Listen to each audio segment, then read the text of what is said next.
Merci beaucoup Fernando. Maintenant, je vais appeler le dernier intervenant. Il s'agit de Julien Madère du centre ASTI Technalia, qui est une fondation à but non lucratif et un centre technologique. Je vais laisser présenter les systèmes de surveillance et de suivi qu'ils ont mis au point.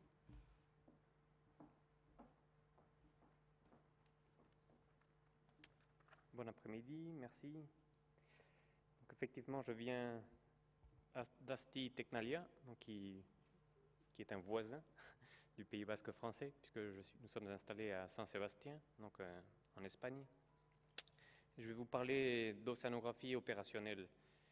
Donc, je pense qu'il s'agit bien d'innovation, et pas seulement l'innovation scientifique, parce que océanographie opérationnelle, il s'agit d'observer et de prédire, donc notamment les paramètres physiques donc, du milieu marin, comme les courants, qui nous permettront de prédire la dérive de polluants. Prédire les courants, c'est encore un sujet de recherche, c'est un sujet compliqué. Malgré tout, il s'agit surtout d'innovation quant à notre capacité à créer des outils et à rendre opérationnelles ces connaissances scientifiques. Et là-dessus, il est démontré qu'il est toujours mieux d'avoir des outils qui vont apporter des informations aux gens qui seront dans la nécessité de prendre des décisions plutôt que d'être dans l'ignorance et de ne pas aller consulter les scientifiques qui sont dans leur bureau.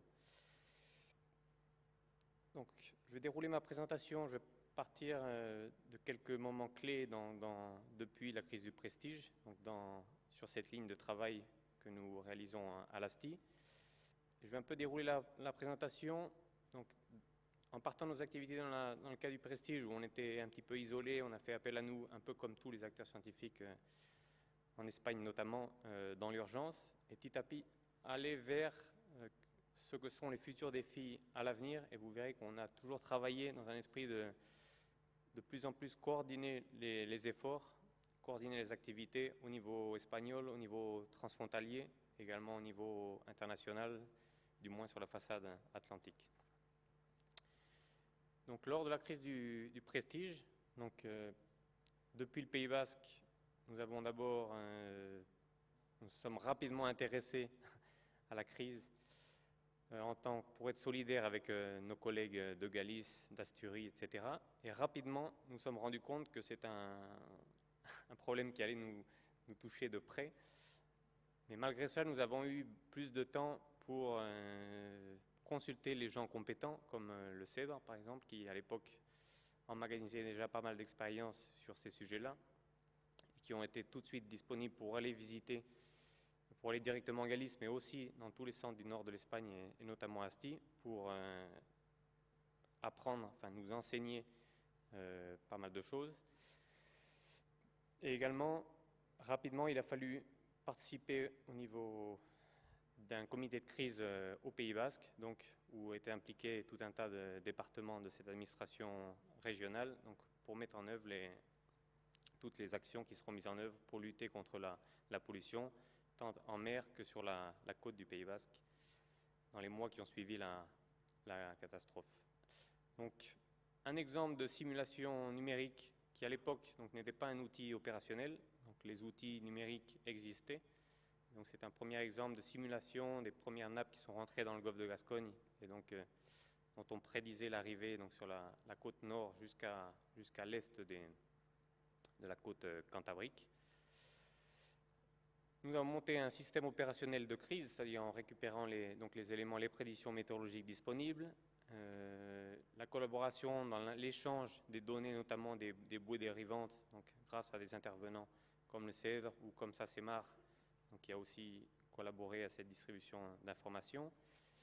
Et nous avons pu établir, grâce aux observations des avions, surtout, qui observaient les nappes dans le golfe de Gascogne, pouvoir prédire un peu la dérive, essayer d'orienter les systèmes de lutte. Un élément clé pour nous a rapidement été d'essayer de centrer les actions sur la lutte en mer, car tout ce qui est récolté en mer et de la pollution en moins à récupérer sur terre, et elle est beaucoup plus efficace parce qu'on récupère, surtout dans l'état où était le pétrole, donc plus de quantité brute et moins souillée par le sable ou des éléments qui vont compliquer, on va dire, la récupération à terre. en plus d'éviter des impacts environnementaux. Donc on a été fortement impliqué sur cette zone du golfe de Gascogne, donc, comme je vous le dis, qui a eu le temps de s'organiser avec l'arrivée de ces nappes pour coordonner notamment les moyens donnés par l'utilisation de toute la flottille de pêche. Donc des moyens très rudimentaires, mais avec l'état du brut à cette époque-là, à cet endroit-là, à ce moment-là de la crise, donc juste avec des épuisettes, ils ont été très efficaces et même beaucoup plus efficaces que les moyens disponibles à l'époque au niveau de bateaux spécialisés de pompage, mais qui étaient moins efficaces avec ce brut avec l'aspect qu'ils avaient à cette époque. Donc les résultats sont entrés dans les détails. Donc au niveau des pourcentages de récupération en mer par rapport à la terre au Pays Basque, donc il y a un coefficient 7 entre les quantités récupérées en mer par rapport à ce qu'il y a en terre.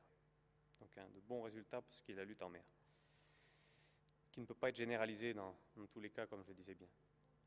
Ensuite, un élément clé au niveau espagnol, ça a été un peu la structuration donc, des éléments scientifiques pour mettre en place donc, un système d'océanographie opérationnelle au niveau espagnol, chose qui n'existait pas du tout à l'époque, avec la mise en place d'une structure coordonnée par Puertos del Estado, donc, depuis Madrid, donc, qui profitait de beaucoup de moyens d'observation notamment, donc, avec un réseau de bouées et de modèles existants. Donc eux s'occupaient d'un modèle régional sur toute la zone de la péninsule ibérique.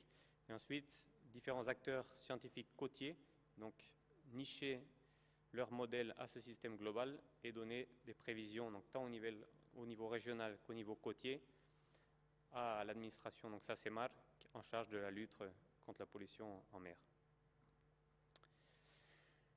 Au niveau transfrontalier, donc depuis 2007, avec l'application lutte contre les hydrocarbures, mais également d'autres sujets importants environnementaux, donc locaux, nous avons travaillé principalement sur la base des accords de collaboration entre les Pyrénées-Atlantiques et la Diputación de Guipúzcoa, sur ces collaborations tant scientifiques que de gestionnaires pour mettre en commun des outils sur une zone transfrontalière où évidemment sur la zone maritime nous n'avons pas de frontières. Donc ces réponses apportées par l'océanographie opérationnelle gérées de façon coordonnée par les gestionnaires des deux côtés de la frontière. Donc sur cette application hydrocarbures, nous avons actuellement des outils donc, de prédiction de courant, de prédiction des dérives, qui sont gérés de façon commune au niveau transfrontalier à l'échelle de cette région côtière Euskadi-Aquitaine, et où également peuvent se nicher des modèles plus locaux avec des besoins plus spécifiques, comme sur des zones portuaires telles que celle de Pattaya, par exemple. Donc le rôle clé de cette océanographie opérationnelle côtière, pour vous expliquer brièvement sans rentrer dans les détails, de gros efforts européens sont également mis sur un système GMS, donc avec un projet important comme MyOcean, qui prévoit pour les grandes régions océaniques européennes, la nôtre s'appelle IBI, c'est-à-dire qui va du Portugal jusqu'à l'Irlande, et met en place donc, des systèmes d'observation et de modélisation de courant à niveau de ce bassin océanique. MyOcean, qu'on appelle en anglais donc, le Core Service. Ensuite, tous les acteurs donc, côtiers, qu'on appelle Intermediate Users, qui sont les intermédiaires entre les besoins locaux. On a vu ce matin le besoin de ces administrations locales d'avoir accès aussi à ces outils. Donc ces intermédiaires vont connecter ces modèles à ces modèles régionaux européens, donc profiter des efforts mis en commun au niveau européen, développer des outils d'observation adaptés à l'échelle côtière et développer des outils de modélisation également adaptés à ces échelles.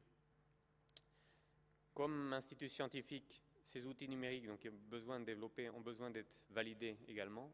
Donc, on y associe les études scientifiques donc, que peuvent apporter les centres de recherche comme ASTI ou comme leurs équivalents sur toute la côte de la façade atlantique. Le système d'observation, je parlerai un petit peu, on a parlé de radar satellite, de la technologie radar côtière, donc des antennes installées sur la côte permettent de mesurer les courants de surface. Donc un outil très utile quand il s'agit d'observer la dérive notamment de contaminants comme le pétrole. Le gouvernement basque a installé 2 antennes donc, au Pays Basque Sud, et donc qui permet d'observer la carte que vous voyez en haut au milieu, donc cette flèche sur tout le fond du golfe de Gascogne, qui est un outil donc, qui sera très utile pour ce type en cas de crise à l'échelle interrégionale. D'autres systèmes d'observation également nécessaires, comme les bouées océanomologiques, qui sont mouillées tout au long des côtes, ou d'autres systèmes vidéo plus locaux.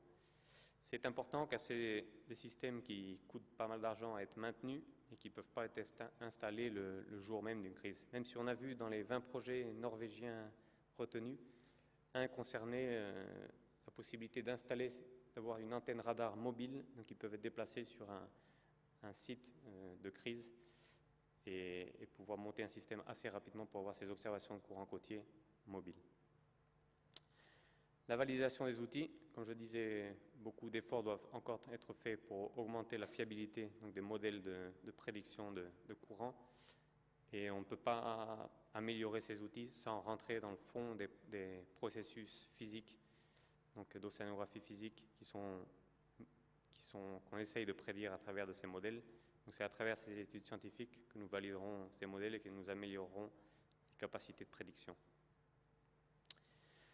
Les futurs défis donc, sur cette façade atlantique. Je dis sur la façade atlantique car nous orientons vraiment maintenant les futurs développements en collaboration, d'abord avec nos voisins transfrontaliers, mais également avec nos collègues sur toute la façade atlantique. Au niveau européen ont été créés les ROOSES, donc notre groupe de collaborateurs s'appelle IBIROUS, où on réunit les acteurs d'océanographie opérationnelle donc, sur toute cette façade atlantique. Nous pouvons échanger les expériences sur le développement de ces outils. Nous coordonnons les efforts et nous servons d'intermédiaires donc, pour impliquer les utilisateurs finaux, donc qui sont les gestionnaires locaux qui utiliseront ces mêmes outils dans les développements et dans les validations, etc. Nous essayons d'homogénéiser tout ce qui est échange de données. On a eu un bon exemple ce matin du travail réalisé en Galice sur ce sujet-là. Nous essayons de travailler ensemble pour homogénéiser cela sur toute la façade atlantique. Et enfin, nous travaillons également conjointement sur ces problèmes de validation, car les processus donc, de physique et les courants étudiés sont à échelle régionale, évidemment. Et dans un deuxième point, nous travaillons sur également une coordination donc, de ces efforts faits sur les systèmes d'observation. Le système radar est un très bon exemple dans notre configuration du fond du golfe de Gascogne sur l'intérêt de collaborer au niveau du gouvernement basque et de la région Aquitaine. Nous espérons et nous essayons que dans un futur proche, la région Aquitaine puisse installer une troisième antenne donc sur cette côte des Landes qui compléterait le système, augmenterait la qualité donc, de ces données d'observation de courant, permettrait d'avoir un réel outil d'observation transfrontalier commun pour mieux nous protéger donc, dans le cas d'une future crise. Je vous remercie pour votre attention.